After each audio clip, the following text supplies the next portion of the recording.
I'm filthy, inside out. Native girl said the rancher didn't care, 'cause he would change her life. The wind cut across the Dragoon foothills like a blade, sweeping dust over the rocks and into the mouth of the canyon. Jake Corbett reined in his horse when he heard it, a sound raw and human, half buried beneath the wind, down by a dry wash. A young Apache woman was fighting with a snare, her hands slick with blood as she tried to free a deer kicking itself to death. Sunlight burned across her shoulders. Sweat and then dust turned her skin to copper. When Jake stepped closer, she spun around, a knife flashing in her grip, eyes wild like a trapped coyote. Neither spoke. The deer gave one last shudder and went still. For a long moment, only the wind moved between them, carrying the scent of iron, smoke, and something neither of them had felt in years, the start of trust, or maybe danger. The foothills of the Dragoon stretched wide beneath a sky the color of tarnished brass. Wind scraped through the yucca and creosote, carrying the sour tang of dust and horse sweat. It was a land that did not forgive. The careless every rock could cut. Every shadow could hide something hungry. Jake Corbett had learned to respect it, same way a man respected a loaded gun. He had come to this place 8 years ago, after the war chewed him up and spat him out. Once, he'd worn the blue of the Union Army, believed in flags and words like duty. Now, he believed in things he could touch, the weight of a shovel, the sound of rain on his roof, the breath of his mare when dawn broke. He kept to himself on a small spread tucked against the rocks, where the soil was stingy and the silence deep. Jake was tall, broad-shouldered, his face half hidden beneath a short beard. The sun had carved lines at the corners of his eyes, the kind that come from squinting into too much light and too many memories. A pale scar cut across his left shoulder, proof of both survival and regret. He carried few things from the past: a worn cavalry knife, a canteen, and a folded letter he never read anymore. The Apache woman he found that morning was the first soul he'd seen in days. Her name, he would learn later, was Kaya. At that moment, she looked more spirit than flesh, gaunt, barefoot, her hair tangled and heavy with grit. The deer lay still at her feet, and she stood over it like someone guarding the last piece of herself. When the wind blew, she didn't flinch. She simply tightened her grip on the knife, chin raised. Jake saw hunger in her, but also pride, the kind that refused to beg even when it hurt. He knew that look. It was the same one he'd carried after the war, when pity felt worse than pain. The sun climbed higher, baking the air. Flies gathered. Jake spoke first, his voice rough from disuse. "Need water?" Her answer came after a pause, quiet and flat. "Don't need anything." Still, her hands trembled as she cleaned the knife with a strip of cloth. He unscrewed his canteen, set it on a rock between them. "Then take it for the deer," he said. "Dead things don't need it either."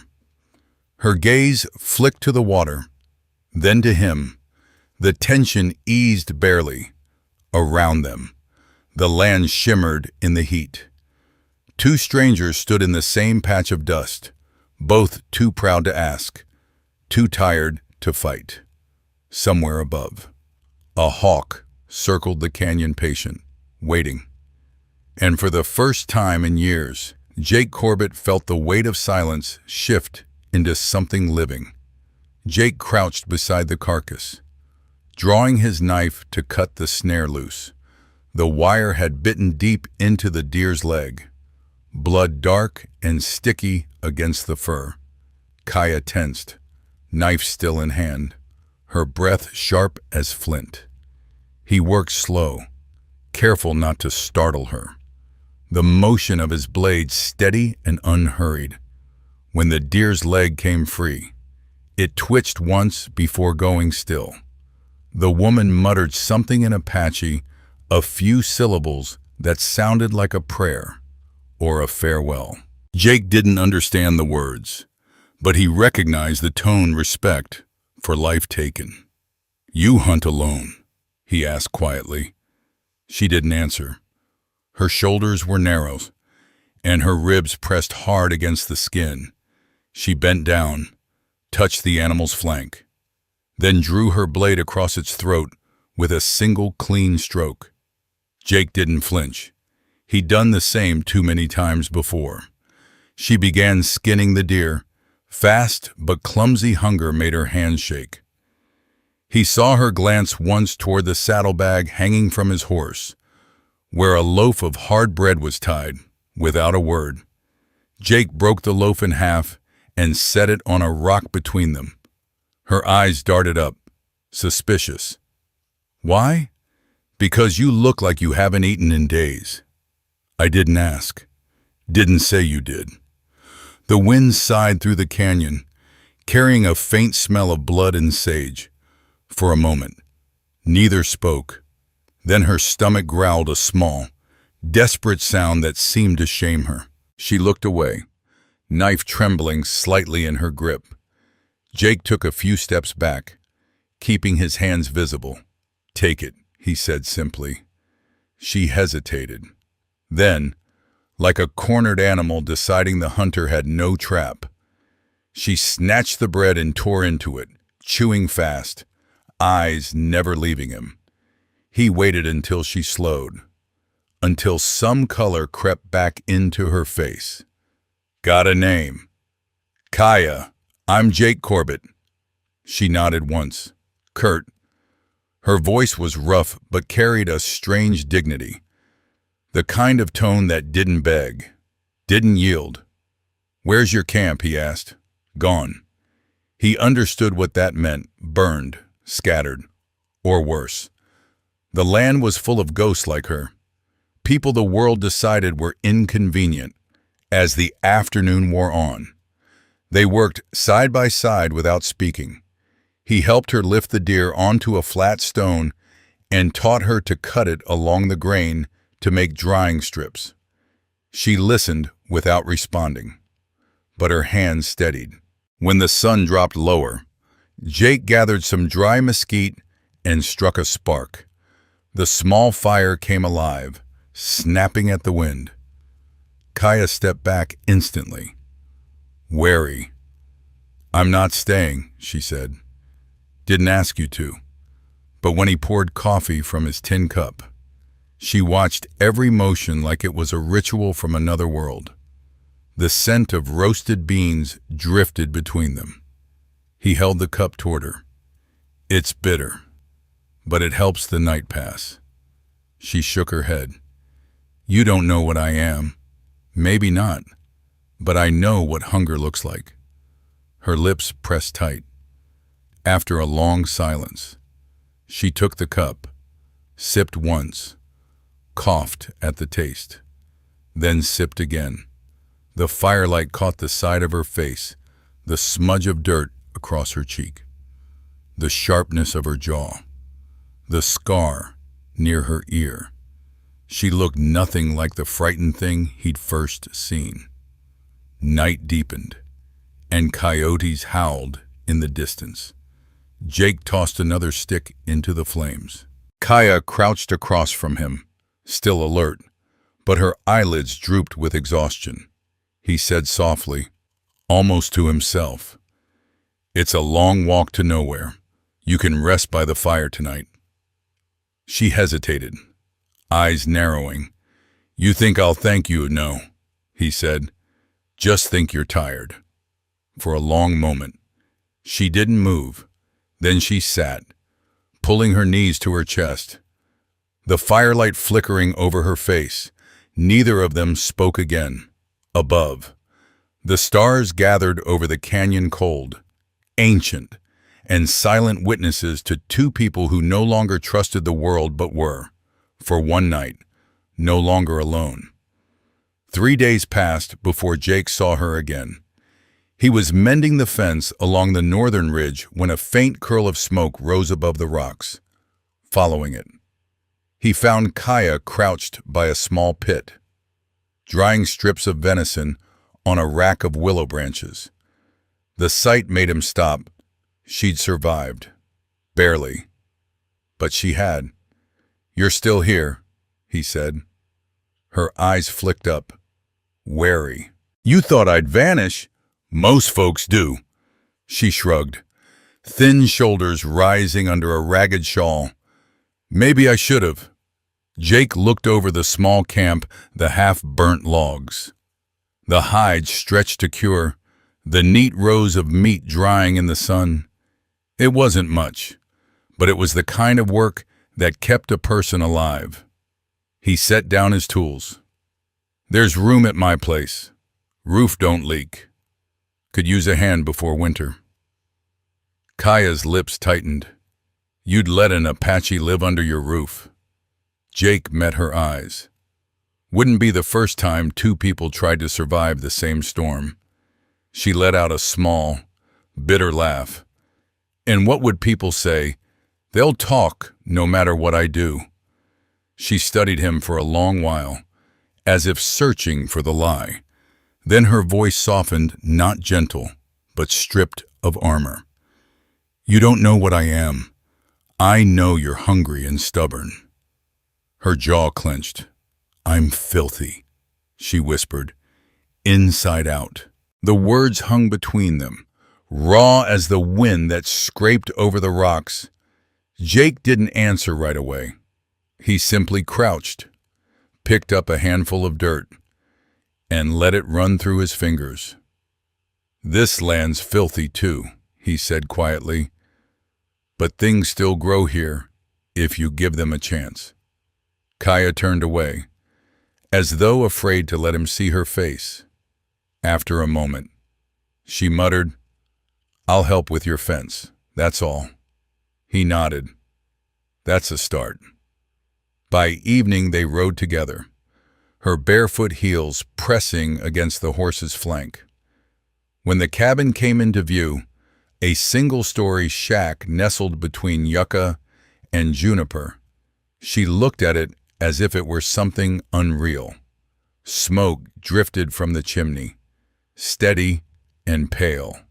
Inside, the place smelled of leather, ash, and coffee.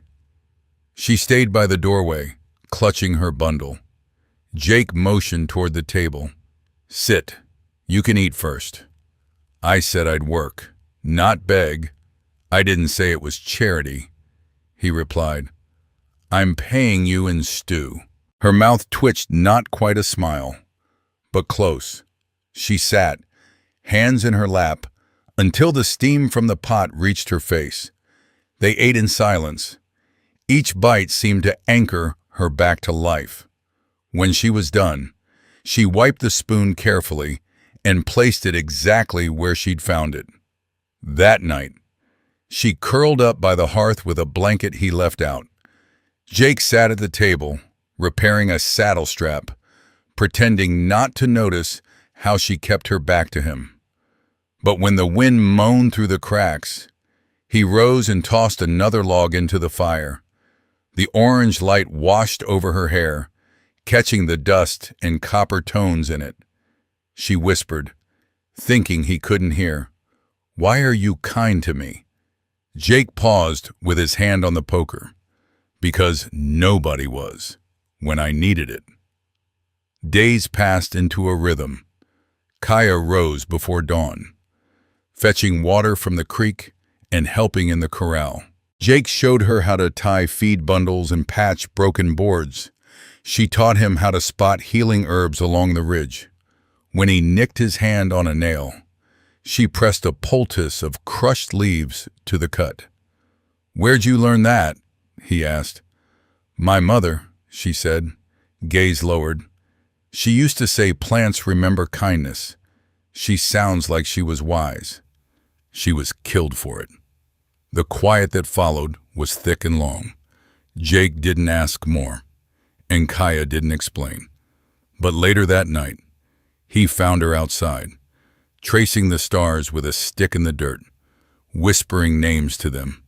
Winter crept closer, one afternoon. When clouds gathered low, Jake brought out a battered book, a Bible left from the chaplain who'd once shared his tent during the war. "Can you read?" he asked. She shook her head. He pointed to the word home on the page. "This one," he said, "means where you belong." Kaya tried to shape the word on her tongue. "Home," she murmured, hesitant, as if afraid it would vanish. He smiled faintly. "That's it." She looked up at him, a flicker of something unguarded passing through her eyes. "Home," she said again, more certain this time. "A place where no one spits on your name, and where you don't have to pretend," Jake added, for a heartbeat. Neither moved. The firelight trembled between them like a living thing. Then she turned away, her voice low. Maybe one day. Outside. The wind carried the first breath of snow down from the mountains. Jake stepped to the door, watching her silhouette against the fading light, small, defiant, alive. And for the first time since he'd come to the Dragoons, he didn't feel the ache of being alone. He felt something else, quieter but heavier, the beginning of belonging. By early December, the wind over the Dragoon foothills had turned sharp and mean, blowing grit against the cabin walls until every breath tasted of dust.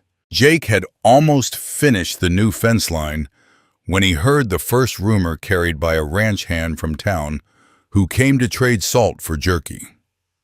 "They're talking about you down in Dry Creek," the man said, shifting uneasily in the saddle.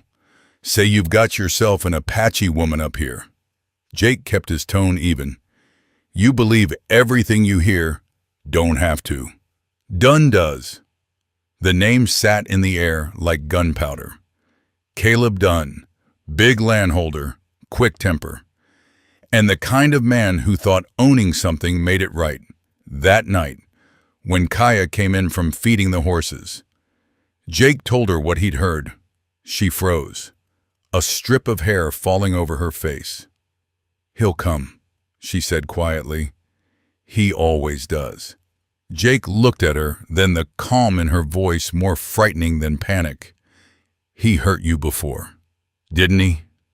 She didn't answer, but the tremor in her hand spoke for her. The next week brought more whispers. The storekeeper stopped selling to Jake. The sheriff, Miles Quaid, dropped by under the guise of checking brands on the herd. "Folks don't take kindly to mixing blood out here," he said, eyes darting toward the house. "Word is, that girl's trouble." "She's not trouble," Jake replied. "She's just human." The sheriff sighed. "That's what makes it trouble." One afternoon, Kaya was hanging wet laundry behind the house when she saw 3 riders crest the ridge. Their silhouettes were dark against the glare Dunn and 2 of his hands, Silas Pritchard and Hank Crow. She dropped the cloth and ran inside. "Jake," she said, breathless. "He's here." Jake stepped out onto the porch, revolver at his hip, but his hand loose. Dunn reined up a few yards away, his horse snorting, eyes cold and mocking beneath the brim of his hat. "Well, I'll be damned," Dunn drawled. "Didn't think I'd find her this easy. She ran off owing me a month's wage." "She doesn't owe you a thing," Jake said. Dunn spat into the dust. "That's so. A squaw who steals from her boss. And now she's shacked up with a Yankee deserter." Kaya flinched, but didn't move behind him. She stood beside Jake, barefoot in the dust, face pale but steady. "Get off my land." "Done," Jake said evenly. "This ain't your land anymore. Corbett, town's turned on you. Ain't nobody'll stand in your way." Jake's voice lowered. "Maybe not, but you're still standing on my dirt." Dunn's eyes narrowed. His hand hovered over his gun. "You think she's worth dying for?" Jake's jaw tightened. "No, but I won't let you treat her like something you can own." The silence that followed was thick as thunder. Then Dunn drew. The shot cracked the air a flash. A scream. Jake stumbled back, clutching his shoulder. Kaya cried out, darting forward before he could stop her. But another gunshot split the air, this one not Dunn's. A young man on horseback had appeared from the trees, rifle smoking. It was Matthew Hale, the blacksmith from town, Jake's only friend. "Put it down," Dunn Hale shouted. "You've done enough damage." Dunn's men hesitated. Crow's gaze flicked between them, loyalty bending under fear. Dunn sneered. "You gonna side with a half-breed and a washed-up soldier?" Hale cocked the rifle again. "I'm siding with what's right." For a long, brittle moment, it could have gone either way. Then Dunn cursed, jerked his reins, and rode off, his men following close behind. The wind swallowed the sound of hooves, leaving only the smell of gunpowder and blood. Kaya dropped to her knees beside Jake, pressing a hand to his wound. "You fool," she whispered, voice shaking. "Why didn't you move?" "Didn't want to give him the satisfaction. Always proud," she muttered, tearing her sleeve to wrap the bleeding shoulder. "Always stubborn." He answered weakly. She almost laughed through the tears. "Don't you dare die. Jake Corbett." He managed a faint grin, not planning on it. Hale helped them inside, lit the stove, and stayed until Jake's breathing steadied. Before he left, he said quietly, "Town's divided. Dunn won't let it go. But the preacher's with you. Some folks too." Jake nodded. "Appreciate it." When the door shut, Kaya sank to the floor beside the bed. The lamplight flickered across her face streaked with ash, dirt, and tears. She whispered something in Apache, a string of sounds low and rhythmic, like a chant. Jake stirred. "What's that mean?" She looked up. "It means keep the fire. Don't let it die." Days passed. Jake couldn't lift his arm, so Kaya took over the chores tending the animals, cooking, standing guard at night with his Winchester across her lap. Sometimes she looked at him sleeping and felt the strange ache of something fragile but alive.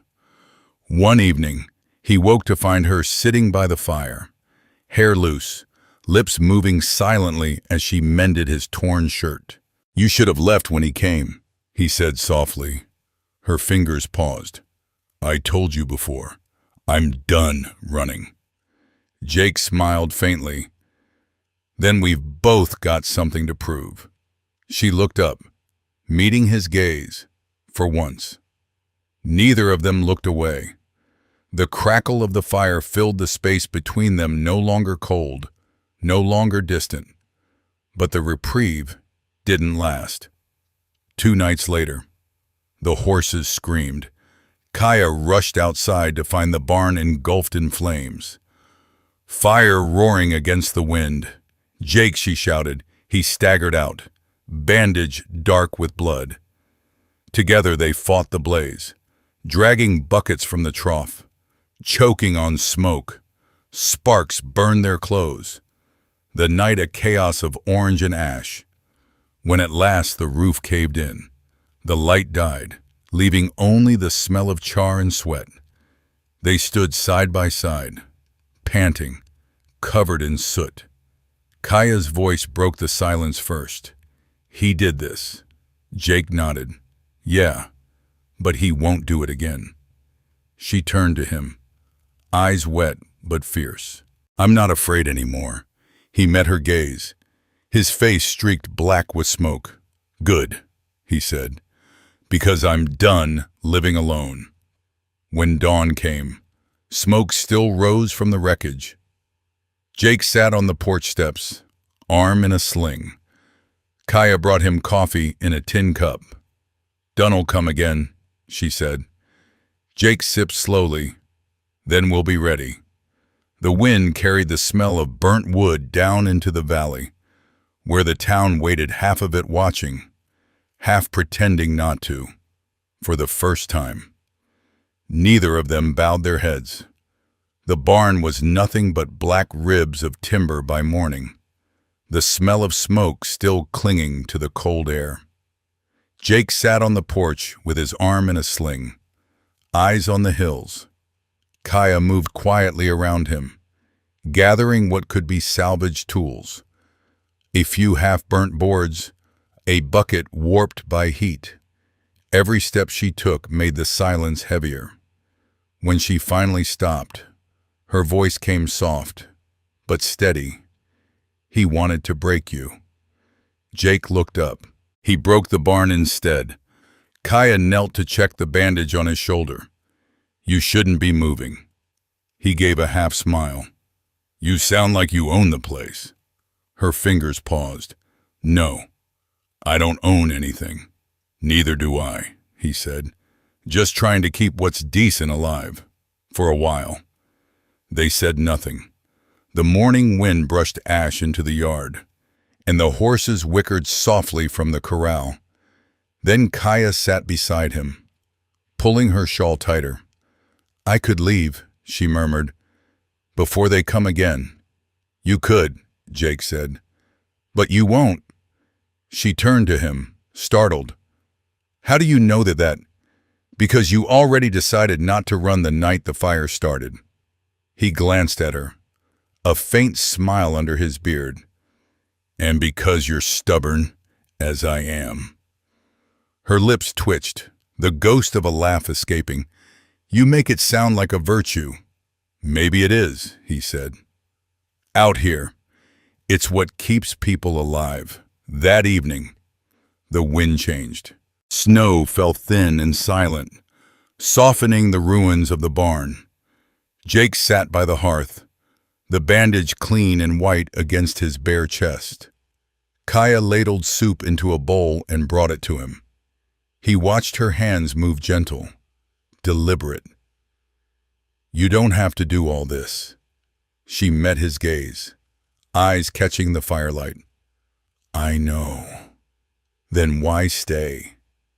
She hesitated, then said quietly, because for the first time, I'm not afraid of staying. He took the bowl, steam fogging the air between them. I'm glad. When he tried to thank her, she shook her head. Don't. You gave me a roof, food, work. I'm not used to being treated like someone worth saving. Jake's voice dropped low. You're not something to be saved, Kaya. You're someone who deserves to live. She blinked hard, as if holding back tears. Then she stood, went to the window. Outside, the snow glowed faintly under the moonlight. Back in my village, she said, we believed winter cleanses what's been hurt. The earth sleeps, and when it wakes, it remembers who it wants to be. Jake nodded slowly. Maybe that's true for people too. She looked over her shoulder, a faint smile touching her lips. You think the earth forgives us? He leaned back in the chair, the firelight flickering across his tired face. Maybe not, but it lets us keep trying. When dawn came, the storm had passed. The hills glistened under a crust of frost. Kaya walked outside, wrapped in a blanket, her breath rising in small white clouds. Jake followed her, careful with his injured arm. They stood where the barn had burned. The ground still dark, but no longer smoking. "I can rebuild it," he said quietly. "Will take time. I'll help," she answered.